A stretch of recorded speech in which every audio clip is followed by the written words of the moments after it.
So, you want to flip off your boss? Well, you came to the right video. Hey guys, how's it going? And thanks for coming. I'm Nick, and this is Real Life Money, where we talk about real life and money, because you know schools aren't.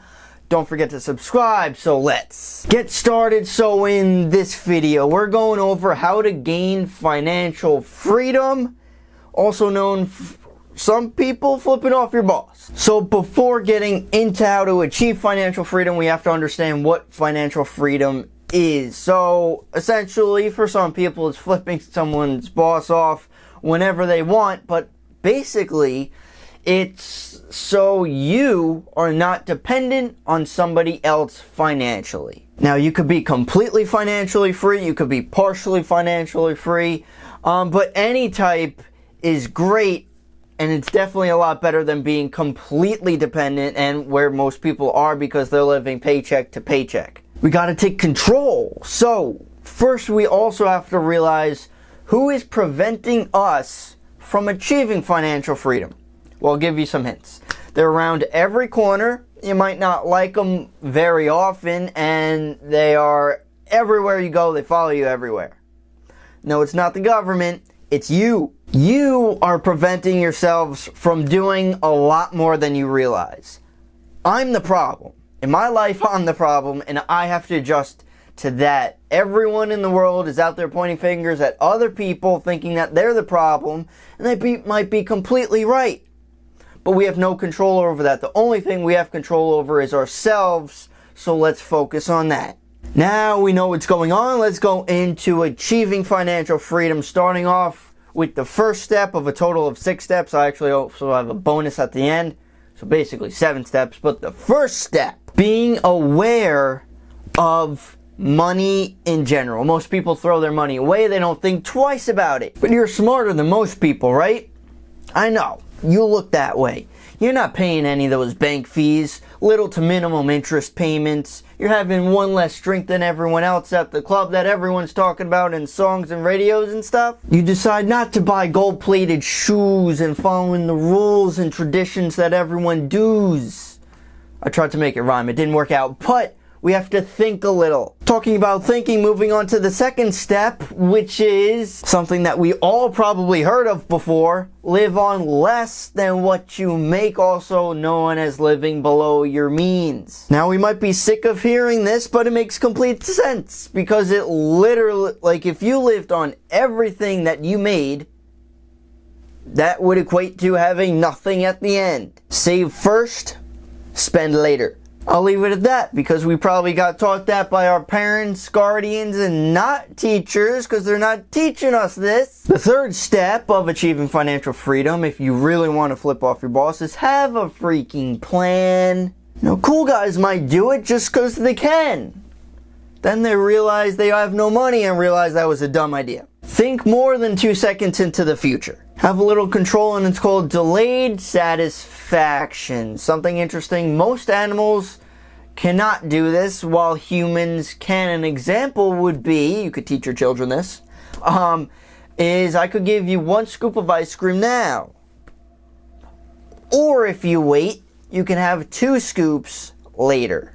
Why ice cream? Because it's delicious. Why later? Because we need a good balance of all time periods, past, present, and future. And also, going back to having a plan, you should also write it down, because yeah, we could all think of these things, but they're not, you don't see it. So when you write it down, you see your goal. I was able to achieve my goal of having a 6-figure net worth. That means you can as well.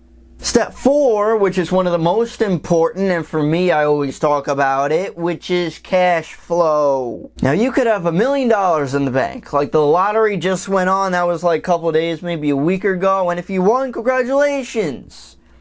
But quick fun fact, most people go bankrupt within 5 to 10 years, including retired athletes, which is really sad. The idea is, I don't care how much money you have in the bank, if you're losing money every single month, you're essentially losing.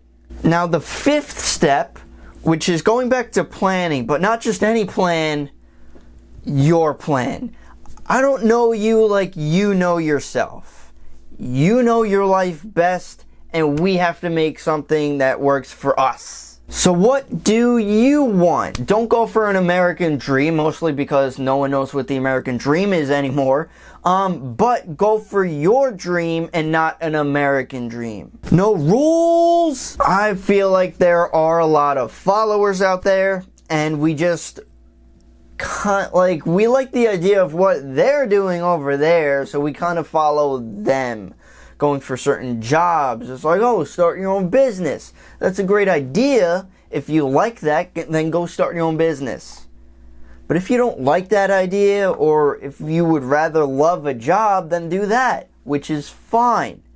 Most people don't love their jobs, which is another problem. But we literally decide in our lives what we love the best and what we want to work for us. It might not work for other people, and it's fine. It really doesn't matter, because it works for us. And number 6, which is the most important step, is not sponsored by Nike. Just do it.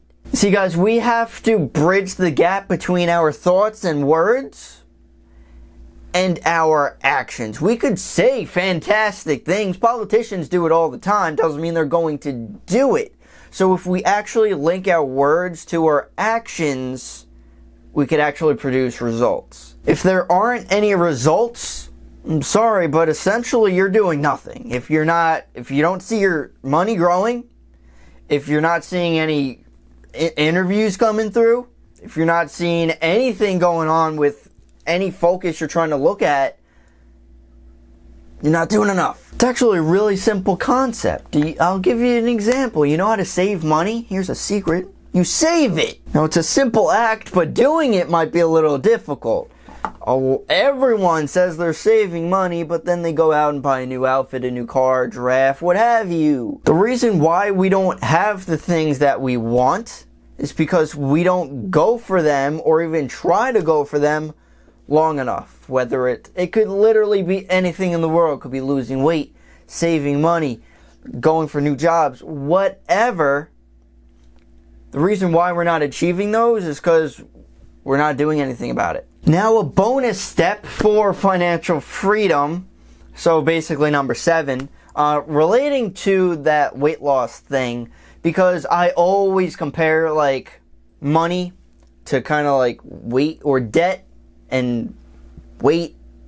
You know what I'm saying. So I hate the two words of diet and budget, because that one's weight, one's money, and they both kind of don't work. Everyone hates when you say it, you're like, oh God. No one likes that stuff.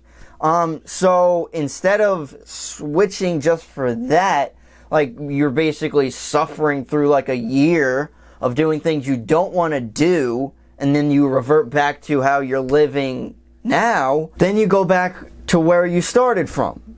So essentially, it's not like just going on a diet for like a certain amount of time and then stopping, because then you'll revert back to gaining more weight. You don't go on a budget for a year, save a bunch of money, and then go back to how you were living, because you're going to lose all that again. So it's actually forming a lifestyle around what you want. So think long term here, guys. It's not a sprint, it's a jog.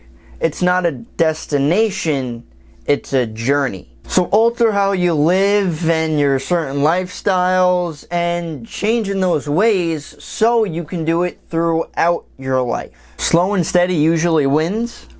Unfortunately, it is slow and steady, but I will say it works. So if you have these steps toward financial freedom down, you could go flip off your boss, or you could actually get a job or do something that you truly like or even love, because you were never stuck in one spot. So thank you so much for watching, guys. If you have any questions, comments, concerns, please leave them down below. I'd love to hear what you guys have to say. So I'll see you in the next one. I delayed my satisfaction, so time for those 2 scoops.